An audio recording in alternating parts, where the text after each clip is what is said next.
성경을 보면 성경 안에는 수많은 인물들이 등장합니다. 그래서 우리가 그 인물들의 이름을 외우기도 하고 그 인물이 어떤 사람이었는지 공부도 합니다. 그리고 그 인물들을 통해서 하나님이 우리에게 주시는 영적 교훈이 무엇인지에 대해서도 우리가 알아보기도 합니다. 그런데 성경에는 수십 종류의 동물들도 등장합니다. 어떤 동물은 그냥 한번 쓱 스쳐 지나가기도 하고요. 어떤 동물은 중요한 역할을 맡기도 합니다. 그리고 또 어떤 동물은 우리에게 아주 중요한 영적 교훈을 주기도 합니다. 그래서 오늘부터 우리는 4주 동안 성경 속의 동물들이라는 설교 시리즈로 이 성경 속에 나오는 동물들을 통해서 우리가 얻을 수 있는 영적 교훈이 무엇인지, 삶의 교훈이 무엇인지에 대해서 말씀을 좀 나눠보려고 합니다. 그래서 오늘은 그 첫 번째로 노새에 대해서 말씀을 드리겠습니다. 노새. 영어로는 mule이라고 얘기해요. mule. 노새. 여러분, 노새가 어떤 동물인지 아십니까, 혹시? 노새는요, 수컷 나귀하고 암컷 말 사이에서 태어난 잡종이에요, 잡종. 그런데 대부분의 잡종이 그렇듯이 이 노새는 새끼를 낳지 못합니다. 새끼를 못 낳아요. 그러면 우리는 여기서 한 가지 질문이 생기죠. 그 당시에는요, 내가 말과 나귀를 얼마나 많이 갖고 있느냐가 곧 그 사람의 재산이었었어요. 그런데 왜 굳이 새끼를 낳지 못하는 이 노새라는 이 짐승을 왜 만들었을까요? 답은 간단합니다. 이 두 종류의 장점을 한 몸에 담기 위해서 그런 거예요. 노새는요, 나귀보다 힘이 셉니다. 그리고 말보다 지구력이 좋습니다. 그래서 더 무거운 짐을 지고 더 먼 길을 갈 수 있어요. 그리고 말보다 더 적게 먹어요. 먹는 것도 적게 먹고요. 더위도 훨씬 더 잘 견딥니다. 나귀는 성질이 사나워요. 그리고 말은 굉장히 예민해서 잘 놀랍니다. 근데 노새는 딱 그 중간입니다. 굉장히 침착하고요. 성품도 원만해요. 그렇다면 우리가 여기서 알아야 할 것이 있죠. 노새는 사람이 어떤 목적을 가지고 만들어낸 짐승이다라는 거예요. 어떤 정확한 목적이 있어서 만들어냈어요, 이 노새를. 그러니까 무슨 말이냐면 이 노새의 존재 이유가 뭐냐면 주인의 짐을 지고 주인이 가라는 길로 가게 하기 위해서 만들어진 게 노새예요. 자, 그러면 이 성경은 이 노새에 대해서 무엇이라고 말을 할까요? 그거에 대해서 잠깐 얘기할게요. 첫 번째로 노새는 짐을 나르는 짐승이었습니다. 노새는 짐을 나르는 짐승이었어요. 성경에서요, 노새는 짐을 나르는 짐승으로 먼저 등장을 합니다. 시리아의 군대 장관, 우리 나아만 장군 알잖아요. 나아만이 이제 나병을 고치잖아요. 나병을 고치고 나서 엘리사에게 이런 부탁을 합니다. 열왕기하 5장 17절에서 이렇게 말했습니다. 나아만이 말하였다. 정 그러시다면 나귀 2마리에 실을 만큼의 흙을 예언자님의 종인 저에게 주시기 바랍니다. 예언자님의 종인 저는 이제부터 주님 이외에 다른 신들에게는 번제나 희생제를 드리지 않겠습니다. 여기에 보면 한국말로는 나귀라고 이야기를 하잖아요. 근데 영어 성경을 보면요, 여기서 mules라고 나와요. mule. 영어에 보면 이 mule이 노새를 이야기하는 거예요. 근데 이제 한국어 성경에서는 그냥 나귀라고 해석을 해버렸지만 이 나귀와 노새는 다르잖아요. mule를 얘기하는 거예요. 나아만이 왜 이 흙을 가져가려고 했겠습니까? 왜냐하면 이스라엘 땅의 흙 위에서 하나님께 예배를 드리고 싶어서 그래요. 여러분, 원래 나아만은요, 시리아는 이방신을 섬기던 나라이기 때문에, 그리고 나아만은 왕을 옆에서 보좌하던 장군이어서요, 사실은 나아만은 그 자기의 나라에 돌아가서는요, 하나님 앞에 예배를 드릴 수가 없어요. 그 순간 그는 죽게 돼요. 그리고 나아만은 왕을 옆에서 부축하고 왕을 옆에서 도와주는 사람이기 때문에 이 왕이요, 이방신에게 절을 하잖아요. 그럼 이 나아만은 같이 그 왕을 옆에서 붙잡고 같이 고개를 숙여야 돼요. 이방신에게. 어쩔 수 없이 그 이방신에게 고개를 숙여야 되는 거예요. 근데 나아만은 그것을 하고 싶지 않은 거예요. 그런데 그 상황이 어쩔 수가 없잖아요. 그래서 그 엘리사에게 뭐라고 얘기하냐면 내가 이래 해서 어쩔 수 없이 이방 신에게 고개를 숙여야 될 것 같습니다라고 엘리사에게 얘기할 때 엘리사가 뭐라고 얘기를 하냐면 평안히 가거라라고 얘기해요. 괜찮다라는 거예요. 왜? 하나님은 중심을 보시는 분이기 때문에 네가 어쩔 수 없이 이방 신에게 고개를 숙일 수밖에 없지만 그것은 네가 그 이방 신을 섬기는 것이 아니라 네가 해야 할 일을 해야 돼서 하는 거지, 너는 그럼에도 불구하고 하나님을 섬기는 것을 알기 때문에 괜찮다, 평안히 가라라고 엘리사가 얘기하거든요. 그런데 나아만은 그럼에도 불구하고 이스라엘의 흙을 가져가서 그 흙 앞에서 자기는 몰래라도 엎드려서 예배하고 싶은 거예요. 그래서 이 이야기를 한 거거든요. 우리가 지금 이 이야기는 제가 설교 원고에 있는 이야기가 아니어서 아마 우리 라스가 못 알아들을 수도 있어요. 그런데 굉장히 여러분 그게 우리한테 중요한 거예요. 우리가 예배를 드리는 형식이 중요한 게 아니라 내가 하나님 앞에 예배를 드리느냐 안 드리느냐가 더 중요하다라는 거예요. 가끔씩 sometimes 우리가 신앙생활을 하다 보면 예기치 않게 원치 않게 예배를 못 드릴 때가 있고요. 장기간 예배를 드리지 못할 때가 있고요. 이렇게 나아만처럼 하나님을 섬기고 싶어도 섬기지 못하는 경우가 있을 수 있어요. 그런데 하나님은 그 사람의 중심을 보신다라는 거예요. 네 형편이 예배를 드릴 수 없어? 괜찮아. 그래도 괜찮아. 그래도 너는 나를 섬기는 사람이잖아. 그러니까 무슨 말이냐면 형식에 얽매인 예배를 드리지 말라는 겁니다. 예배의 형식에 얽매이지 말라는 거예요. 그러니까 이게 참 우리한테 어떻게 보면 큰 힘이 되는 거예요. 큰 힘이 되는 거예요. 여러분, 몸이 아파서 예배를 못 가는 사람은요, 어떡하겠습니까? 몸이 아파서 예배를 못 드리는데. 그러나 그 사람의 중심에 하나님을 섬기는 마음이 있다면 하나님은 그것으로 괜찮다라고 얘기하시는 거예요. 이게 지금 그 얘기를 하는 거거든요.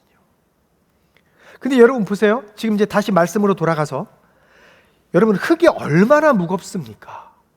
근데 그 무거운 것을 지고 시리아까지 갈 수 있는 짐승이 노새였다라는 거예요. 말도 아니고 나귀도 아니고 노새였다라는 거예요. 그래서 나아만이 이 노새를 끌고 온 거거든요.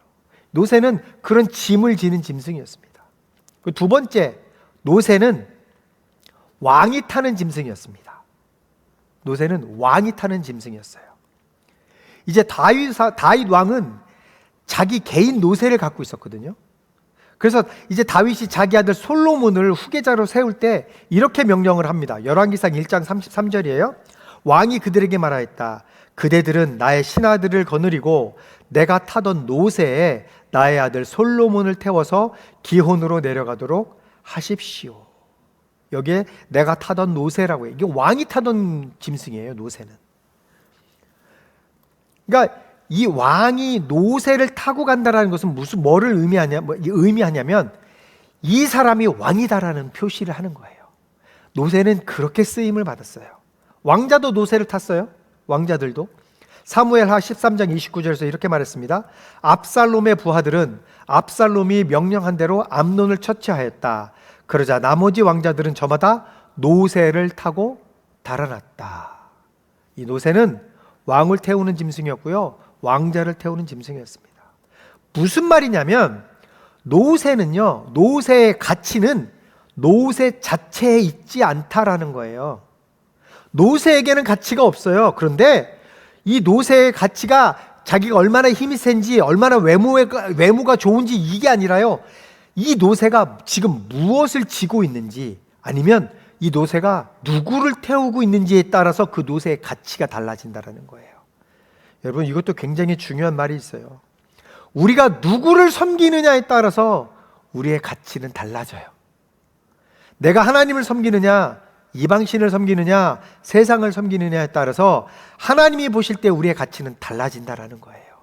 노새 자체는 아무런 가치도 없어요. 아무런 가치가 없어요. 제가 예전에 미국 교인들에게 그런 이야기를 잠시 했는데요. 어떤 그릇이 있는데 그 그릇에 무엇을 담느냐에 따라서 그 그릇의 가치가 달라진다라는 말씀을 드렸어요. 여러분, 그 그릇에요, 단백질을 떨면 그건 잿더리예요. 그 그릇에 쓰레기를 버리면 그건 쓰레기통이에요. 그런데 그 그릇에 아주 맛있는 과일을 담으면 과일을 담는 그릇이 되고요. 그 그릇에 아주 맛있는 국과 밥을 담으면 국그릇, 밥그릇이 돼요. 그 그릇의 가치는 그 안에 무엇이 들어있느냐에 따라서 결정이 돼요. 여러분은 무엇을 담고 있습니까, 지금? 우리가 그것을 생각을 해봐야 돼요. 노새는 노새 자체의 가치가 있는 것이 아니라 그 노새가 무엇을 지고 있는가, 그 노새가 누구를 태우고 있는가에 따라서 그 노새의 가치가 결정된다라는 겁니다. 여러분은 진주를 담는 그릇이 되기를 바랍니다. 하나님을 담는 그릇이 되기를 주님의 이름으로 축복합니다. 그리고 세 번째, 노새는 고집이 센 짐승이었습니다. 고집이 엄청 세요. 그래서 노새를 대표하는 가장 특징이 있는데 그게 뭐냐면 고집이에요. 고집. 그래서 미국 사람들이 뭐라고 얘기하냐면 노새처럼 고집이 세다라고 얘기해요. 영어로는 stubborn as a mule 이라고 얘기해요. 고집이 너무 센 사람은 너 참 노새 같다라고 얘기해요. 뮬 같다라고 얘기하거든요. 그래서 우리가 영어 사전을 보면요, 영어 사전에서 고집을 찾아보면 뭐라고 이야기를 하냐면 mulishness라고 얘기해요. mulishness, 노새 같음. 이게 고집 센 거를 이야기하는 거래요. mulishness. 그러니까 누군가가 끝까지 자기 뜻을 굽히지 않으면 뭐라고 얘기하냐면 mule-headed 이렇게 얘기해요. 노새 머리 같다고 얘기하는 거예요. mule-headed. 노새는요, 한번 안 가겠다가 버티면요, 아무리 끌어도 꼼짝하지 않습니다. 채찍을 들어도 소용이 없어요. 그래서 노새를 부리려면 입에 재갈을 물리고 굴레를 씌워야 됩니다. 그렇지 않으면 노새는 주인의 뜻을 무시하고 지 고집대로 가버려요. 성경은 바로 이 노새의 고집을 하나님을 거스르는 사람의 고집에다가 빗댑니다. 그리고 그것을 정면으로 다루고 있는 곳이 바로 시편 32편입니다. 시편 32편 9절에서요, 이렇게 말했습니다. 너희는 재갈과 굴레를 씌워야만 잡아둘 수 있는 분별 없는 노새나 말처럼 되지 말아라. 재갈과 굴레를 씌워야만 말을 듣는다는 거예요, 이 노새가. 하나님은 지금 우리를 이 말씀처럼 시편 32편 9절 말씀처럼 우리가 그렇다라는 거예요. 우리가 재갈을 물려야만 겨우 붙잡아둘 수 있는 그 고집센 짐승인 노새다라는 거예요. 거기에다가 우리를 지금 빗대고 계시는 거예요, 하나님이. 그래서 지금 하나님이 우리에게 너는 지금 어느 쪽이냐, 내 말에 순종하는 자녀냐, 아니면 재갈을 물려야만 겨우 끌려 나오는 노새냐라고 지금 우리에게 묻고 계신다라는 거예요. 자, 그러면 우리는 이 성경에 나오는 노새를 통해서 어떤 영적 교훈을 얻을 수 있을까요?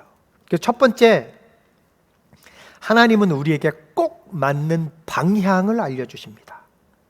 하나님은 우리에게 맞는 방향을 알려주십니다. 노새는 스스로 길을 정할 수 있는 짐승이 아닙니다. 노새가 어디로 갈지 자기 마음대로 정한다면요, 그 노새는 아무 쓸모가 없어요. 지 마음대로 가는 노새는 쓸 수가 없죠. 노새는 주인이 방향을 정해주고 그 방향대로 가는 짐승이에요.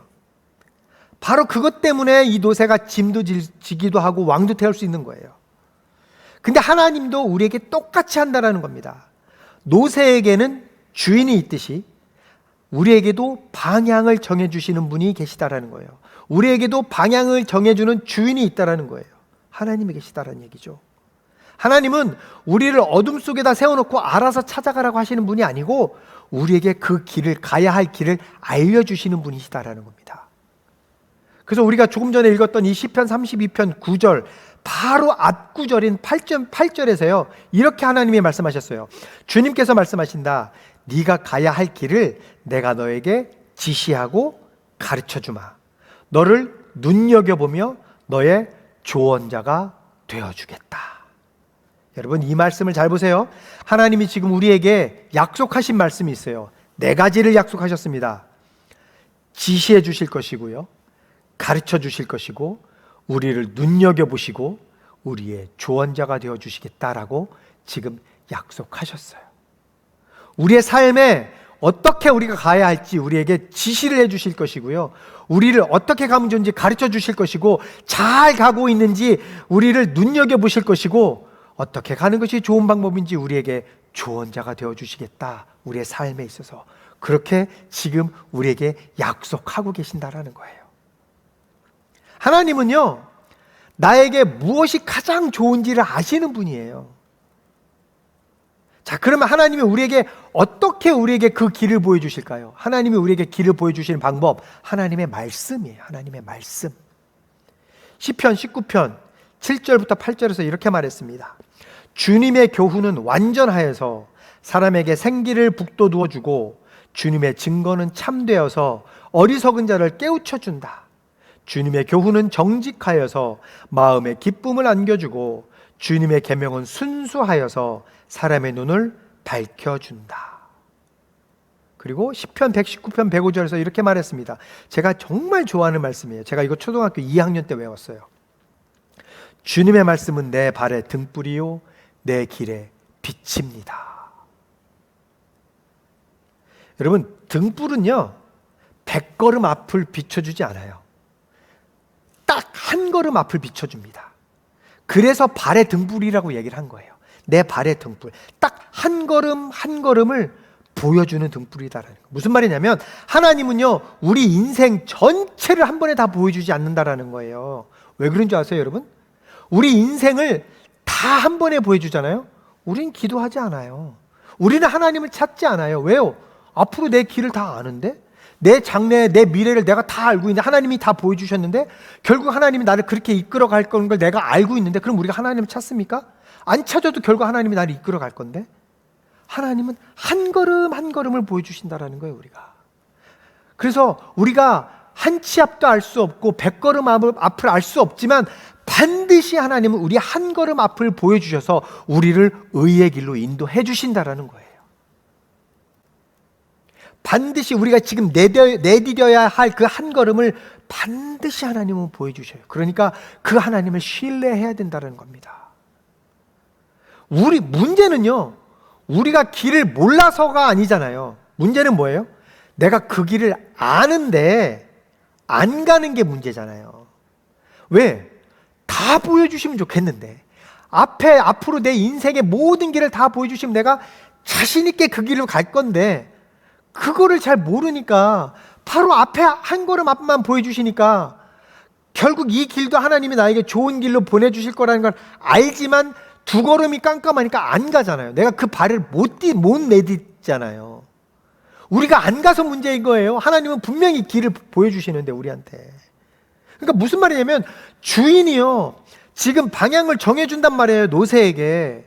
그런데 그 주인이 정해준 방향대로 가지 않고 자기 고집대로 가려고 하는 노새, 그게 우리의 모습일 수 있다는 거예요. 분명히 그 길은 옳은 길인 줄 아는데 내 고집이 너무 세다 보니까, 이게 맞는 것 같아서 이쪽으로 가려고 하다 보니까 우리가 고집센 노새와 같다라는 거예요. 하나님이 지금 그 얘기 하시는 겁니다. 그 두 번째, 하나님은 우리에게 순종하거나 불순종할 자유를 또 주셨어요.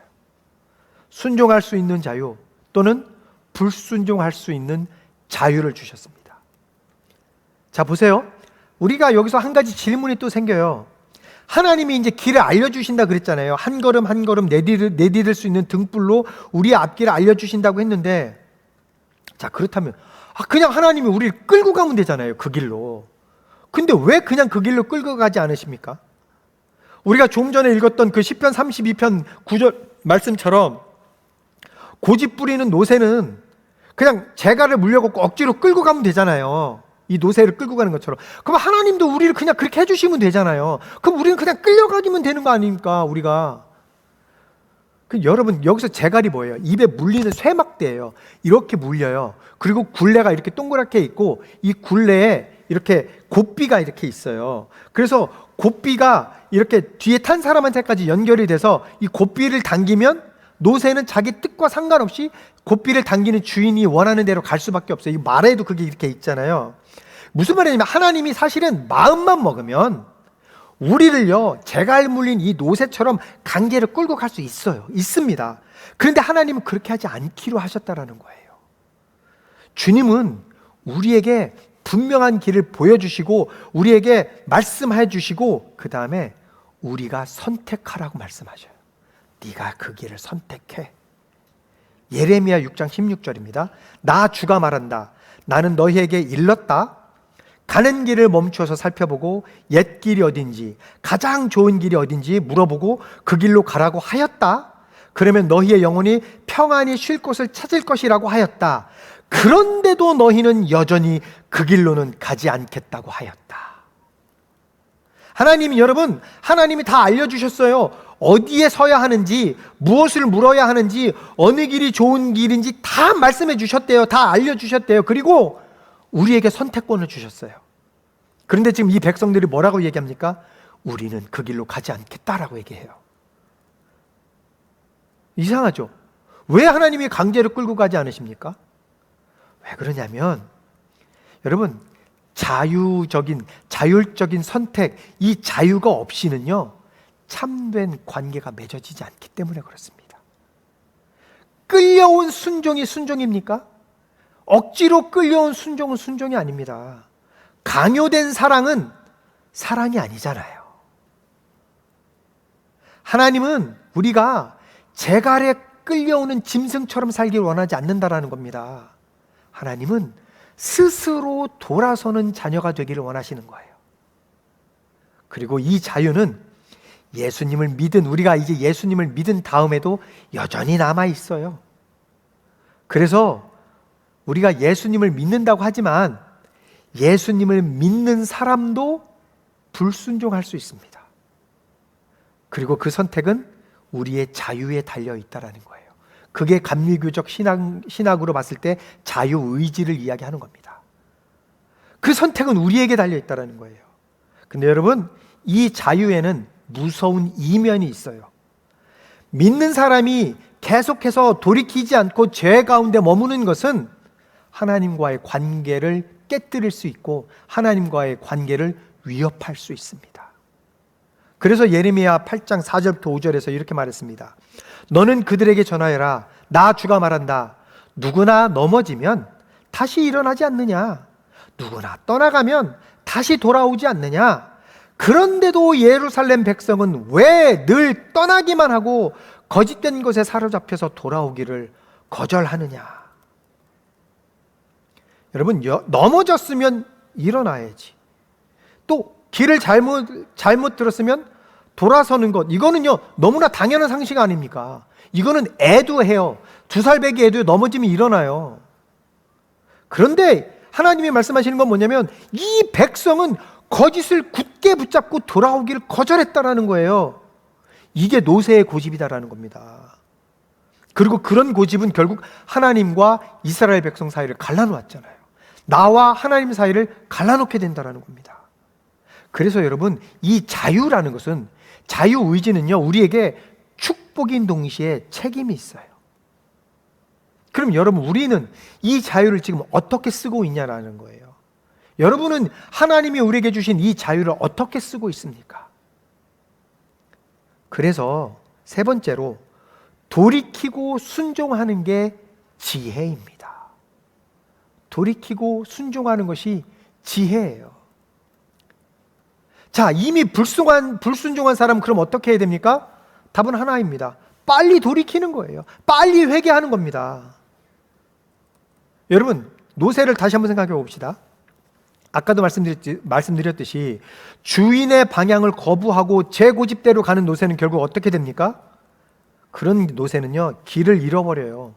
지쳐 쓰러집니다. 그리고 자기를 돌봐주던 주인에게서 멀어집니다. 이 고집은 결국은요 노새를 자유롭게 하는 것이 아니라 이 노새를 망가뜨려요. 내 고집은 내가 하고 싶은 대로 했으니까 내가 편할 것 같죠? 아니요. 결국은 나를 망가뜨리게 된다는 거예요. 내 고집이. 그래서 회개는요, 그래서 우리는 회개를 미룰 때가 있어요. 그리고 노새처럼 버틸 때가 있다는 거예요. 우리가 삶을 살다가 보면. 다윗이 그랬어요. 다윗은요 시편을 보면 남의 이야기 하지 않아요. 자기 이야기를 합니다. 뭐라고 이야기를 하냐면 시편 32편 3절부터 4절에서 이렇게 얘기해요. 내가 입을 다물고 죄를 고백하지 않았을 때에는 온종일 끊임없는 신음으로 내 뼈가 녹아내렸습니다. 주님께서 밤낮 손으로 나를 짓누르셨기에 나의 혀가 여름 가뭄에 풀 마르듯 말라버렸습니다. 셀라. 보세요, 여러분, 다윗이 죄를 숨기고 버티고 있을 때 무슨 일이 일어났어요? 뼈가 녹아내리고 이 혀에 물기가 다 말라버렸다라고 얘기해요. 내가 고집을 부렸더니 오히려 내가 더 힘들어지고 있는 상황이에요. 여러분, 고집은 하나님을 이기는 게 아닙니다. 결국 고집은 나를 말라 죽게 만드는 거예요. 그리고 이것은요, 하나님이 다윗을 미워하셔서 그러시는 것이 아닙니다. 돌아오게 하시려고 뼈가 녹아내리고 내 혀가 마르게 하신 거예요. 그래야 이게 얘가 돌아올 수 있으니까. 그래서 어떻게 합니까? 결국 다윗은 돌이켰습니다. 결국에. 그 다음 시편 32편 3절 4절 이 말씀 이후인 5절 말씀에 이렇게 이야기합니다. 드디어 나는 내 죄를 주님께 아뢰며 내 잘못을 덮어두지 않고 털어놓았습니다. 내가 주님께 거역한 나의 죄를 고백합니다 하였더니 주님께서는 나의 죄악을 기꺼이 용서하셨습니다. 자, 여기서 이 말씀 잘 보세요. 드디어라는 말을 놓치지 마시기 바랍니다. 32편 5절 첫 번째 드디어 나는 이라고 얘기하잖아요. 드디어. 무슨 말이냐면 다윗은요 오래 버텼습니다. 버틸 만큼 버텼습니다. 그러나 드디어 결국 그는 돌이켰습니다. 드디어. 그리고 그가 돌이키던 그 순간 용서가 임했어요. 길을 잃고 헤매던 노새가 주인에게 다시 돌아오는 것, 이게 회개예요. 그리고 주인은 그렇게 돌아온 노새를 내치지 않습니다. 그러니 여러분, 미루지 마시기 바랍니다. 내가 죄를 깨달았다면 지금 바로 돌이키시기 바랍니다. 왜냐하면 하나님은 우리를 벌하시는 것보다 우리가 회개하고 돌아오기를 더 원하시기 때문에 그래요. 그래서 에스겔 18장 30절부터 32절에서 이렇게 말했습니다. 나 주 하나님의 말이다. 그러므로 이스라엘 족속아, 나는 너희 각 사람이 한 일에 따라서 너희를 심판하겠다. 너희는 회개하고 너희의 모든 범죄에서 떠나 돌이켜라. 그렇게 하면 죄가 장애물이 되어 너희를 넘어뜨리는 일이 없을 것이다. 너희는 너희가 지은 죄를 모두 너희 자신에게서 떨쳐내버리고 마음과 영을 새롭게 하여라. 이스라엘 족속아, 너희가 왜 죽고자 하느냐? 죽을 죄를 지은 사람이라도 그가 죽는 것을 나는 절대로 기뻐하지 않는다. 그러므로 너희는 회개하고 살아라. 나 주 하나님의 말이다. 회개하지 않으면 살 수 없습니다. 회개해야 살 수 있다라고 하나님이 지금 우리에게 말씀하시는 거예요. 지금 하나님은 나는 그 누구도 죽는 것을 기뻐하지 않는다. 돌이키고 살아라. 여러분, 이게 하나님의 마음이에요. 살아라. 제발 살아라. 그러려면 우리가 돌이켜야 돼요. 우리가 돌이켜야 할 진짜 이유가 뭔지 아십니까, 여러분? 벌이 무서워서가 아니에요, 사실은. 이 말씀처럼 내가 돌이키지 않으면 벌 받을까 봐 돌이켜야 되는 게 아니라요. 여러분, 시편 32편이 어떻게 시작하는 줄 아세요? 시편 32편 1절부터 2절에서요 이렇게 시작합니다. 복되어라. 복되어라. 거역한 죄 용서받고 허물을 벗은 그 사람. 주님께서 죄 없는 자로 여겨주시는 그 사람. 마음에 속임수가 없는 그 사람. 그는 복되고 복되다. 무슨 말입니까? 회개하고 돌이키는 사람은 복된 사람이라는 겁니다. 여기에서 말하는 말 그대로 복 있는 사람이 누구예요? 용서받은 사람. 회개하고 용서받은 사람은 복되다라는 거예요. 여러분, 고집 한 번도 안 부린 사람이 복된 사람이 아니에요. 실수 한 번도 안 한 사람이 복되다고 이야기하지 않아요. 사도 바울이요 로마서에서 바로 이 구절을요 그대로 인용합니다. 로마서 4장 6절부터 7절 이렇게 이야기했습니다. 그래서 행한 것이 없어도 하나님께서 의롭다고 여겨주시는 사람이 받을 복을 다윗도 다음과 같이 말하였습니다. 하나님께서 잘못을 용서해 주시고 죄를 덮어주신 사람은 복이 있다. 내 죄를 회개하고 하나님의 용서를 받은 사람이 복된 사람인 거예요. 그러니까 여러분, 우리가 지금 오늘 돌이켜야 할 이유는요, 이미 용서할 준비를 다 하고 기다리고 계신 그 아버지가 있기 때문에, 그렇기 때문에 우리가 돌이켜야 할 이유가 있는 거예요. 하나님은 지금 기다리고 계신다는 거예요. 돌이키기만 해. 내가 너를 용서해주고 너를 복된 자로 만들어 줄 거야. 문제는 내가 돌이키지 않아서 그 복을 못 받는 거죠. 자, 그러면 여러분, 내 고집대로 사는 게 지혜입니까? 내 고집을 꺾고 주님께 순종하는 것이 지혜입니까? 성경은 분명하게 대답합니다. 시편 111편 10절에서 이렇게 말했습니다. 주님을 경외하는 것이 지혜의 근본이다. 주님의 계명을 지키는 사람은 바른 깨달음을 얻으니 영원토록 주님을 찬양할 일이다. 여러분, 순종은요, 하나님께 순종하는 것은 손해가 아닙니다. 순종은 가장 지혜로운 삶의 방식이에요. 이게 이제 순종과 복종이 사실 영어로는 똑같아요. obey거든요. obedience, obey인데 우리 한국말로는 순종이 있고 복종이 있죠. 군대에서 하는 건 복종이에요. 하고 싶지 않아도 해야 하는 것. 복종의 삶을 사는 사람한테는요, 기쁨이 없습니다. 그러나 순종하는 삶은 내가 자원해서 하는 사람이잖아요. 순종이라는 것은 내가 기꺼이 내 스스로 그 사람의 말에 따라가는 것, 이걸 우리가 순종이라고 이야기하잖아요, 한국말로. 순종하는 사람의 마음에는 기쁨이 있습니다.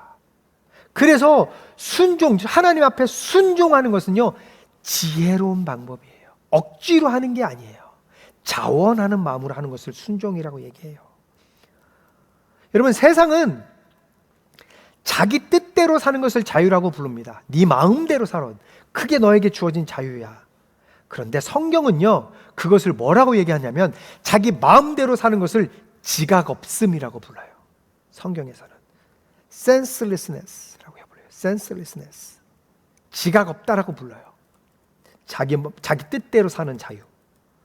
그러면 제 아래 끌려가야만 움직이는 노새로 그렇게 살 것입니까? 아니면 말씀 한마디에, 하나님 말씀 한마디에 돌아서는 지혜로운 자녀로 살 것입니까? 그 선택은 우리한테 달렸다라는 겁니다. 하나님은 절대로 강요하지 않고 억지로 끌고 가지 않는다라는 거예요. 말씀을 정리하겠습니다. 노새는 스스로 길을 정하지 못하는 짐승입니다. 주인이 방향을 정해주고 그 방향대로 갈 때에 그 노새는 짐도 지고 왕도 태울 수 있었습니다. 설교 처음에도 말씀드렸지만 노새의 가치는 그 노새의 힘에 있지 않고요, 누구를 태우고 있느냐에 따라서 그 노새의 가치가 결정이 됩니다. 우리의 삶도 내 고집을 얼마나 세게 부리느냐에 있는 것이 아니라 내 삶에 지금 누구를 모시고 있느냐에 따라 나의 가치가 달라집니다. 그러므로 하나님이 분명히 우리에게 길을 보여주셨는데도 노새처럼 버티지 마시기 바랍니다. 혹시 지금 내가 고집스러운 노새처럼 어떻게 이렇게 고집 부리고 있는 것이 있다고 느껴지십니까? 그러면 지금 그 자리에서 돌아서시기 바랍니다. 그리고 하나님이 가장 좋은 길을 알고 계시다는 것을 믿으시기 바랍니다. 다윗도 한때 고집을 부렸지만 결국 돌이켰습니다. 그래서 용서받았고, 그래서 다윗이 지금 시편 32편 10절부터 11절에서 이렇게 고백합니다. 악한 자에게는 고통이 많으나 주님을 의지하는 사람에게는 한결같은 사랑이 넘친다. 의인들아, 너희는 주님을 생각하며 즐거워하고 기뻐하여라. 정직한 사람들아, 너희는 다 함께 기뻐 환호하여라. 여러분, 기쁨은 내 고집대로 살아서 얻는 것이 아닙니다. 기쁨은 순종의 열매입니다. 그러므로 오늘 내 고집을 꺾고 하나님께 순종하기로 결단하셔서 하나님이 예비하신 가장 좋은 길로 걸어가시는 그런 복이 저와 여러분에게 있기를 예수님의 이름으로 축복합니다.